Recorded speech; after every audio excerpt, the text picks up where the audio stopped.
Good morning बच्चों सभी को। बेटा बच्चों हमारा इलेक्ट्रोमैग्नेटिक इंडक्शन में बेटा जो नेक्स्ट टॉपिक है उसको हमने नाम दिया है सेल्फ इंडक्शन, और एक तरह से इसको हम इनर्शिया ऑफ इलेक्ट्रिसिटी भी बोलते हैं। इनर्शिया हमने पढ़ा हुआ है, न्यूटन के लॉज के रेस्पेक्ट में हमने उसको डिफाइन भी किया था। इनर्शिया जो है वो कुछ और ना होके मास ही मेज़र करता है इनर्शिया को। जितना मास ज़्यादा होगा उस ऑब्जेक्ट को रेस्ट से मोशन में लाने के लिए या मोशन से रेस्ट में लाने के लिए उतना ही ज़्यादा फोर्स अप्लाई करना पड़ेगा। और न्यूटन के लॉ के कॉरस्पॉन्डिंग हमने ये भी कहा था क्या कि ये हमारे पास वो एक एबिलिटी कह सकते हैं जिसकी वजह से ऑब्जेक्ट जो है रेस्ट में है तो रेस्ट में रहना चाहेगा और मोशन में है तो मोशन में रहना चाहेगा। किसी भी तरह की जो अपोजिशन है, जो चेंज होगा उसको अपोज करेगा, ये हम बोल सकते हैं। तो उसी तरह से यहाँ जो हमारे पास है दैट इज सेल्फ इंडक्शन। तो सेल्फ इंडक्शन हमने किसको नाम दिया बेटा? तो आंसर है सेल्फ इंडक्शन ये किसी भी कॉइल की प्रॉपर्टी है। It is the property of a coil by virtue of which the coil oppose any change in the strength of current by inducing an EMF in it itself. तो self induction जो है वो हमसे क्या कहना चाह रहा है? Self induction is the property of any coil, is the property of any coil by virtue of which the coil oppose any change in the strength of current by inducing an EMF in it itself. तो बेटा किसी भी coil की वो property जो उस coil में current को अपोज करे, किस बात के लिए अपोज करे? चाहे तो करंट इंक्रीज हो रहा हो तो उसको अपोज करेगी, और करंट डिक्रीज हो रहा है तो भी उसको अपोज करेगी by inducing an EMF in it itself. उसमें एक ईएमएफ प्रोड्यूस होगी बेटा, और वो ईएमएफ उस कॉइल में करंट को बढ़ने से भी रोकेगी और साथ साथ करंट को घटने से भी रोकेगी। करंट का बढ़ना, इंक्रीज होना, जिसको हम बोलेंगे growth of current, that is growth of current, और करंट का घटना, डिक्रीज होना, उसको बोलेंगे बच्चों हम डिके ऑफ करंट। तो ये कॉइल की वो प्रॉपर्टी है जिससे उस कॉइल में एक ईएमएफ जनरेट होगी, प्रोड्यूस होगी। लेकिन कब प्रोड्यूस होगी? वही कंडीशन जब कभी भी उस कॉइल के अक्रॉस मैग्नेटिक फ्लक्स चेंज होता है, या तो फ्लक्स इंक्रीज हो या फ्लक्स डिक्रीज हो। अब फ्लक्स इंक्रीज कब होगा बेटा? तो आंसर फील्ड इंक्रीज हो। फील्ड इंक्रीज कब होगा? जब हमारे पास करंट इंक्रीज होगा। तो सीधा सीधा हम ये बोल सकते हैं कि जब भी कभी किसी भी कॉइल में करंट इंक्रीज होगा तो वहाँ पर ईएमएफ होगी, करंट डिक्रीज होगा तो ईएमएफ होगी। करंट कांस्टेंट है तो यदि मैं कहता हूँ कि करंट जो है वो कांस्टेंट फ्लो कर रहा है तो उस केस में हम बोलेंगे there will be no EMF, EMF नहीं होगी। वो तभी होगी या तो करंट इंक्रीज हो या डिक्रीज हो, और उसकी वजह से जो ईएमएफ जनरेट हुई है, प्रोड्यूस हुई है उस कॉइल में, वो उस करंट को अपोज कर रही है बढ़ने से भी और घटने से भी। So this property of a coil is known as self induction which is known as inertia of electricity. Inertia of electricity क्यों कहा बेटा हमने? Because as it oppose growth and decay of current, ये करंट की growth और decay को oppose कर रही है। तो ये हमारे पास हो गया। जैसे सिंपल सा एग्जांपल लूँ मैं आपके पास, मैं आपसे कहता हूँ कि ये हमारा कॉइल है और ये बल्ब ग्लो कर दिया हमने, यहाँ पर बल्ब लगा दिया है। अब जैसे ही हम इसकी को प्रेस करेंगे तो क्या होगा? तो आंसर है कि बल्ब एकदम से ग्लो नहीं होगा, कुछ टाइम लगेगा। एक तो हम सिंपल सर्किट पढ़ते आए हैं जिसमें एक रजिस्टर होता है लाइक दिस वे, ये हमारा एक आर है। अब इसमें जो बच्चों हम अभी स्टडी करेंगे फिलहाल, इसमें आर भी है और एक फैक्टर और है जिसको हम एल का नाम देंगे, जस्ट अभी बात करते हैं इसके बारे में हम। तो बेटा जैसे हम यहाँ पर की प्रेस करेंगे बल्ब तुरंत ग्लो हो जाएगा, लेकिन जैसे ही हम की यहाँ प्रेस करेंगे तो ये बल्ब कुछ टाइम के बाद ग्लो होगा, थोड़ा सा इससे टाइम ज़्यादा लेगा। और उसका रीज़न क्या है कि जैसे ही करंट फ्लो करेगा इस कॉइल में एक ईएमएफ जनरेट होगी और वो ईएमएफ उस करंट को अपोज करेगी, एक तरह से धक्का लगाएगी, पुश करेगी, इसको यहाँ तक नहीं पहुँचने देगी, और इसकी वजह से थोड़ा डिले लगेगा इस बल्ब को ग्लो करने में। क्या कुछ टाइम के बाद बल्ब फुल ब्राइटनेस से ग्लो होगा? यस। वाई? बिकॉज कुछ टाइम के बाद जब इस कॉइल में करंट मैक्सिमम हो जाएगा, कांस्टेंट हो जाएगा, तो ईएमएफ जीरो हो जाएगी और अब बल्ब जो है वो फुल ब्राइटनेस से ग्लो करेगा। जैसे ही की को रिलीज करेंगे तो क्या होगा, तो बल्ब एकदम से बंद नहीं होगा, ये एकदम से बंद हो जाएगा। ये बंद एकदम से क्यों नहीं होगा बेटा, क्योंकि जैसे करंट डिक्रीज होगा ये ईएमएफ फिर जनरेट होगी, लेकिन इस बार जो ईएमएफ जनरेट होगी वो अपोजिट मैनर में होगी और वो उसको वापस आने से भी रोकेगी, मतलब पुल करेगी, खींचेगी, ऐसा बोल सकते हैं हम। और उसकी वजह से बल्ब एकदम से बंद नहीं होगा, जबकि ये एकदम से बंद हो जाएगा। तो किसी भी कॉइल की वो प्रॉपर्टी जो उस कॉइल में करंट को बढ़ने से भी रोकती है बेटा और घटने से भी रोकती है, oppose the growth and decay of current by inducing an EMF in it itself. और वो जो ऐसा कर रही है किसकी वजह से कर रही है, उसमें एक ईएमएफ प्रोड्यूस होती है, वो ऐसा उसकी वजह से होता है। यदि मैं करंट टाइम ग्राफ प्लॉट करूं तो एक हमारा ग्राफ जो आता है बेटा ग्रोथ के लिए कुछ इस तरह से आता है और डीके के लिए कुछ इस तरह से आता है। यदि एग्जैक्ट स्ट्रेट लाइन होती तो इसका मतलब क्या था, टाइम के साथ साथ करंट कांस्टेंट रेट से बढ़ रहा है, लेकिन यहाँ कांस्टेंट रेट से इंक्रीज नहीं होता, कुछ स्लाइटली कर्व टाइप में ग्राफ हमें मिलता है जो ये बता रहा है कि ग्रोथ और डीके ऑफ करंट पे कुछ अपोजिशन लग रहा है। और जब करंट डिक्रीज होता है तो एकदम से डिक्रीज नहीं होता, जब हम की को रिलीज करते हैं वो कुछ स्लो रेट से होता है। तो growth and decay of current का हमारा कुछ इस तरह से एक ग्राफ आता है। करंट इंक्रीज होगा तो ईएमएफ, करंट डिक्रीज होगा तो ईएमएफ, ये हमारे पास डायरेक्शन कहलाती है। इसके बिहाफ पे आप बता सकते हैं कि यह इंड्यूस्ड ईएमएफ जो है, एक पोटेंशियल डिफरेंस जो डेवलप होगा उसकी पोलैरिटी कुछ इस तरह से होगी, ये पॉजिटिव ये नेगेटिव। और जब करंट डिक्रीज होगा तो अब उस केस में ये पॉजिटिव होगा ये नेगेटिव होगा। तो उसके बिहाफ पे हमने एक पोलैरिटी के रेस्पेक्ट में बता दिया कि ईएमएफ जो है वो किस तरह से होगी। अब यहाँ से हम कह सकते हैं क्या, अभी जैसा मैंने बताया आपको कि ये ईएमएफ तब तक ही होगी जब तक फ्लक्स में चेंज आएगा। सो ओवरऑल जो कॉन्सेप्ट हमारा आता है बेटा वो फ्लक्स का आता है। तो हम यहाँ से ये कह सकते हैं the amount of magnetic flux linked with the coil is directly proportional to current flowing across the coil. Flux जब तक चेंज होगा, कब तक, जब तक करंट चेंज होगा। मीन्स करंट के इंक्रीज होने से फ्लक्स इंक्रीज होगा और फ्लक्स इंक्रीज का मतलब फ्लक्स चेंज होगा, ईएमएफ जनरेट होगी। करंट डिक्रीज हुआ फ्लक्स डिक्रीज हुआ, फ्लक्स डिक्रीज हुआ ईएमएफ जनरेट हुई। Current constant flux constant, EMF is zero. तो ये जीरो कब है बेटा, जब फ्लक्स कांस्टेंट है करंट कांस्टेंट है। तो यहां से हम बोल सकते हैं क्या, the amount of magnetic flux linked with the coil at any time is directly proportional to current flowing in the coil. और इस फाई में और इस आई में बच्चों हम ग्राफ प्लॉट करें तो ग्राफ हमें स्ट्रेट लाइन मिलेगा, जो ये बता रहा है बेटा कि जितना करंट इंक्रीज करेंगे उतना फ्लक्स इंक्रीज होगा और जितना करंट डिक्रीज करेंगे उतना फ्लक्स भी डिक्रीज होगा। और इस डायरेक्टली को हटा के हमने लगाया L, where L is constant and which is known as coefficient of self induction. बच्चों इसको बोलते हैं हम कोफिशिएंट ऑफ सेल्फ इंडक्शन, और इसको सेल्फ इंडक्टेंस भी बोल देते हैं हम ऑफ द कॉइल, जो अभी हम बात कर रहे थे। आर रजिस्टर, एल इंडक्टर जिसका इंडक्टेंस एल है। तो ये उसी तरह से एक सर्किट एलिमेंट का रोल अदा कर रहा है, जैसे कैपेसिटर होता है, रजिस्टर होता है, सेम उसी तरह से बच्चों अब हमारे पास क्या होगा, एक कॉइल है तो उसका जो इंडक्टेंस होगा उसको हम एल का नाम देंगे। हीटर आपने देखा है, हीटर में इस तरह से बहुत सारी कॉइल्स लगी होती हैं, तो वहाँ पर जो सर्किट एलिमेंट है रेजिस्टेंस के साथ साथ वो हमारा क्या होगा, दैट इज एल, इंडक्टर होगा। और जिसका इंडक्टेंस जो हम 5 हेनरी मिली हेनरी जो भी है उसकी यूनिट्स उसके हिसाब से हम लेते हैं। तो एल की बात करें फिर से हम जरा, तो एल हमारा कांस्टेंट है जिसको नाम दिया गया है सेल्फ इंडक्शन या कोफिशिएंट ऑफ सेल्फ इंडक्शन या सेल्फ इंडक्टेंस। तो बच्चों यहाँ से एल कितना आ जाएगा, 5/I। तो इसका मतलब यदि जब भी हमें फ्लक्स करंट ग्राफ दे के एल पूछता है तो वहाँ से हम स्लोप कैलकुलेट करेंगे, और जो स्लोप होगा बेटा ये स्लोप हमें क्या देगा, एल देगा, कोफिशिएंट ऑफ सेल्फ इंडक्शन देगा। अब यदि आपसे कहा जाए क्या कि एल जो है वो किन पैरामीटर्स पे डिपेंड करेगा, ये बात बड़ी इंपॉर्टेंट है, इसको ध्यान से सुने सभी।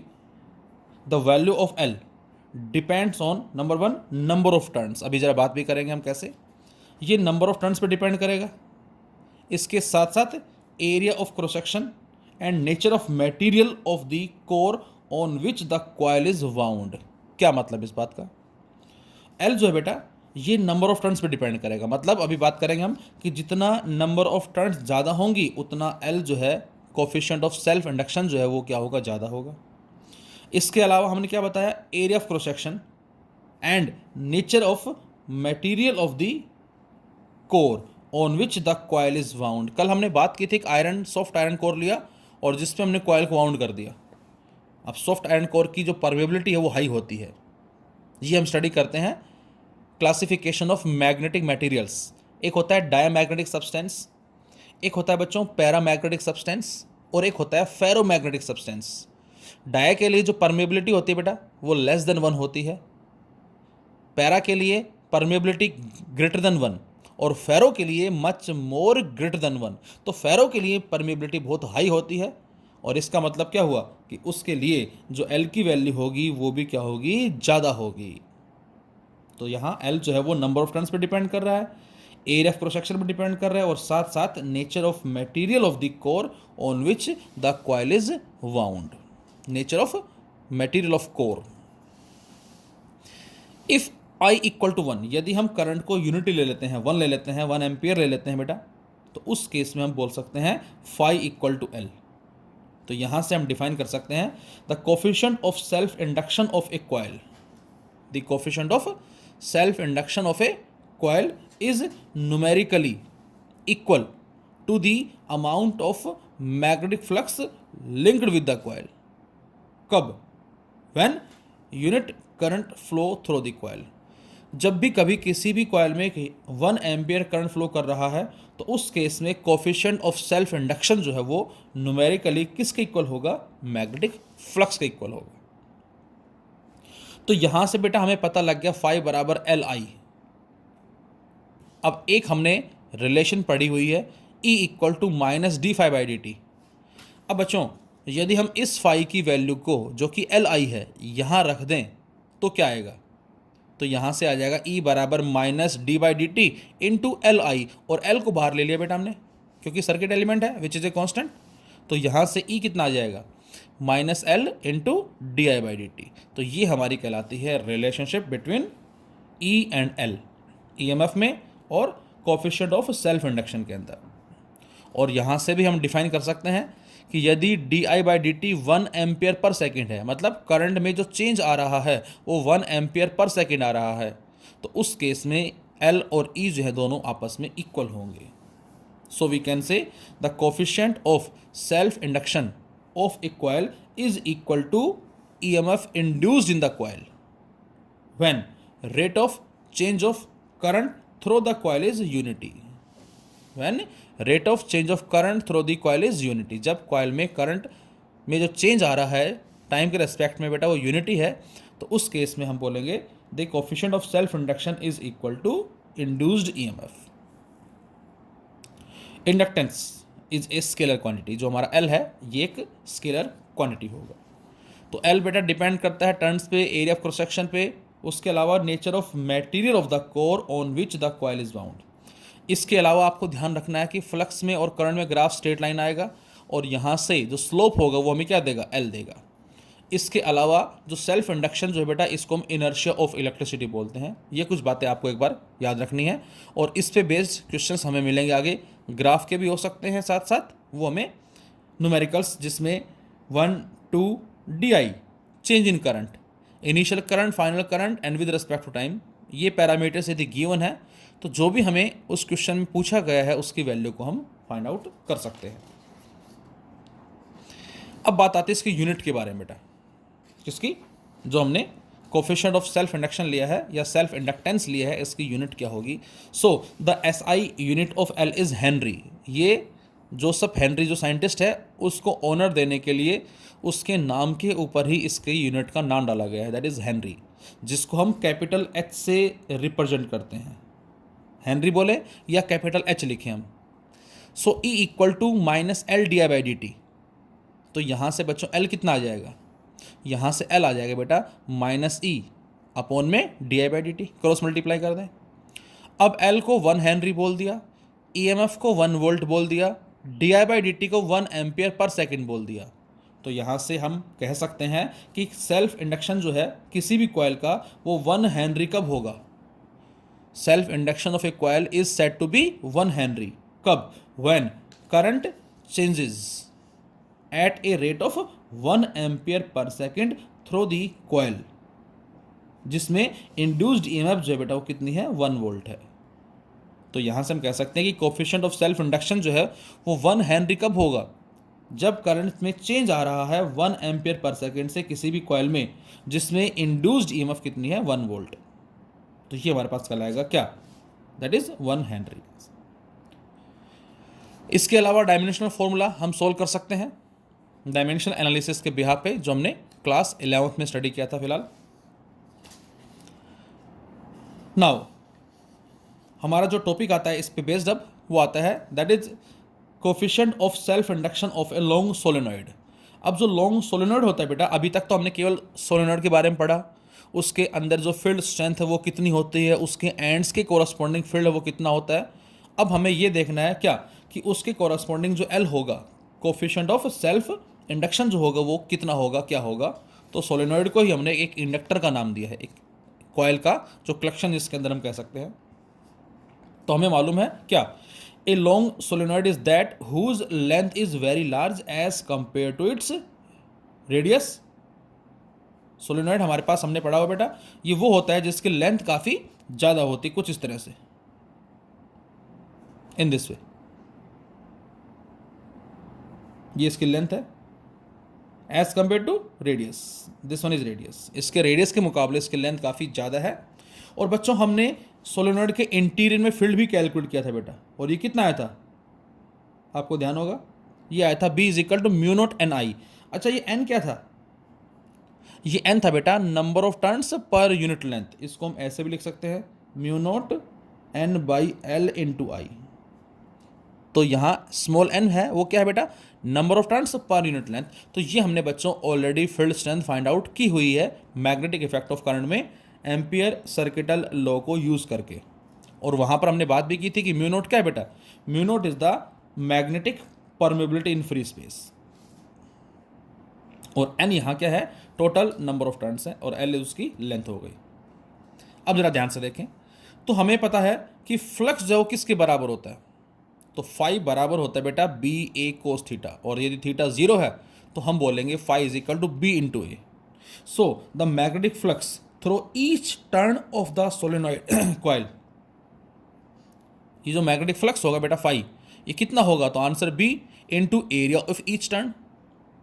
फिर से, the magnetic flux through each turn of the solenoid coil, जो सोलेनॉइड कॉइल है उसमें ईच टर्न्स के कॉरस्पॉन्डिंग जो फ्लक्स है वो कितना होगा? तो आंसर बी मैग्नेटिक फील्ड, और उसके साथ साथ एरिया ऑफ ईच टर्न।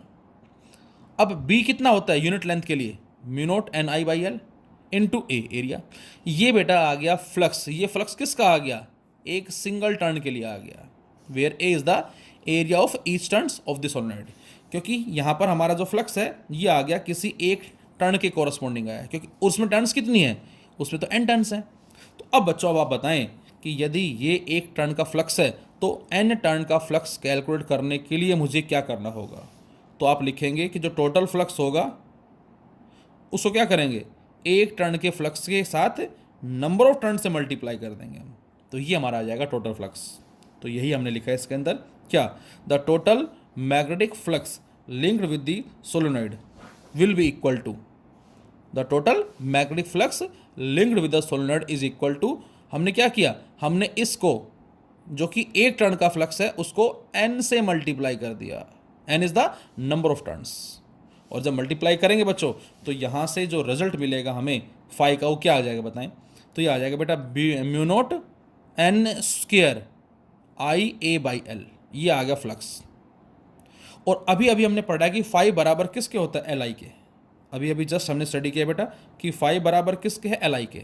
तो एक रिलेशन बच्चों ये आ गई फाई में, mu nought N square A I by L, और एक रिलेशन ये है बेटा, दोनों को कंपेयर करें हम। और बच्चों जैसे ही हम दोनों को कंपेयर करते हैं, इन दोनों को, तो हमें क्या मिलता है? तो यहाँ से हमने फाई बराबर एल आई और फाई बराबर mu nought N I A N by L को बराबर किया, तो यहाँ से एल आ जाएगा बेटा mu nought N square A by L. और यहाँ से साफ नज़र आ रहा है आपको कि जो L है डायरेक्टली किसके है, म्यू नोट। यहाँ ये बात थोड़ा सा आपको ध्यान रखनी है। एक तो मैं डायग्राम बनाता कुछ इस तरह से इन दिस वे, और एक मैं डायग्राम बनाता हूँ कुछ इस तरह से। इन दोनों बातों में क्या डिफरेंस है? ये हमारा एयर कोर सोलेनॉइड है, ये हमारा एयर कोर नहीं है। इसके अंदर हमने क्या कर दिया, एक आयरन के टुकड़े को इंसर्ट कर दिया बेटा। तो बच्चों इसके लिए फॉर्मूला ये आ जाएगा हमारा L equal to mu nought N square A by L.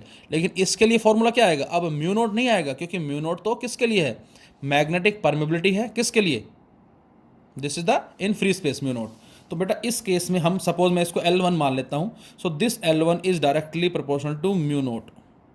तो इस केस में जो अब L2 होगा, कॉइल सेम है लेकिन हमने केवल क्या कर दिया, हमने केवल आयरन कोर को इंसर्ट कर दिया। डायरेक्टली क्या लिखेंगे, म्यू लिखेंगे। और यदि L2 बाई L1 कर दें तो यहाँ से L2 बाई L1 कर दें तो बेटा बाकी फैक्टर्स तो कट जाएंगे।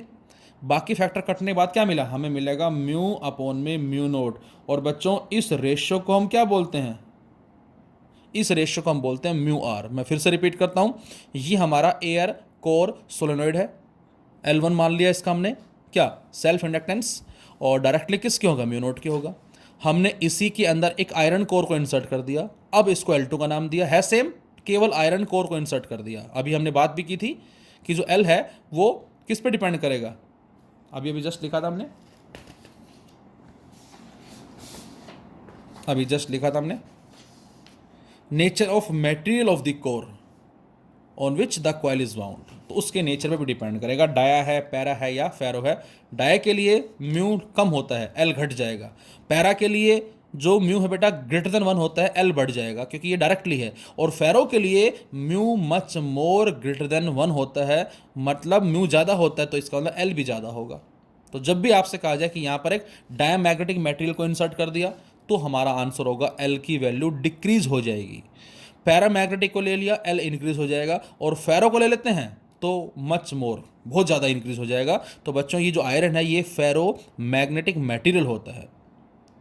तो यहाँ से बेटा L1 डायरेक्टली म्यू नोट के है, L2 डायरेक्टली म्यू के है। म्यू क्या आ गया, मैग्नेटिक परमेबिलिटी किसके लिए, इस मटेरियल के लिए है। तो यहाँ से L2 by L1 equal to mu by mu nought which is equal to mu R, and this mu R is the relative magnetic permeability. और ये हमें अक्सर न्यूमेरिकल्स में गिवन होती है। भाई आपसे कहा जाए इस L1 की वैल्यू हमने मान ली कितनी है, सपोज 1000 है, 1000 मिली हेनरी है। आपसे कहा जाए या और मान लें 50 मान लो, सपोज 50 मान लेते हैं। L1 आपको दे दिया 50 मिली हेनरी, और आपसे कह रहा है कि जो हमने कोर इंसर्ट कर दिया उसके लिए रिलेटिव मैग्नेटिक परमेबिलिटी कितनी है, सपोज 2 है हमने मान लिया। तो बताओ L कितना होगा। तो बेटा हम इस 2 को इस 50 से मल्टीप्लाई कर देंगे तो आंसर आ जाएगा 100, इस तरह से। या आपसे कहा जाए कि हमारे पास जो एयर कोर सोलेनॉइड है उसके लिए L की वैल्यू है 50, और जैसे हमने एक मटेरियल को इंसर्ट कर दिया अब हो गई 100, तो उस मटेरियल के लिए रिलेटिव मैग्नेटिक परमेबिलिटी जो है वो क्या होंगी बताएं, तो 100 बाय 50 दैट इज 2, तो म्यू आर की वैल्यू 2 आ जाएगी। इस तरह से हम क्वेश्चन जो है वो कह सकते हैं। तो यहाँ से L बराबर किसके आ गया बच्चों, म्यू नोट एन स्क्वायर ए अपॉन में L। और साफ पता लग रहा है कि L डायरेक्टली किसका है बेटा, एन स्क्वायर के मतलब टर्न्स को इंक्रीज करेंगे तो L बढ़ेगा, इसको चेंज करेंगे तो L चेंज होगा। ये है, यहाँ से हम कह सकते हैं। अब जरा वापस आते हैं हम उसी क्वेश्चन के अंदर। अभी हमने पढ़ा कि फ्लक्स करंट ग्राफ हमें स्ट्रेट लाइन मिलेगा और इसका स्लोप क्या देगा, L देगा। अब यदि मैं आपको क्वेश्चन देता हूं कुछ इस तरह से,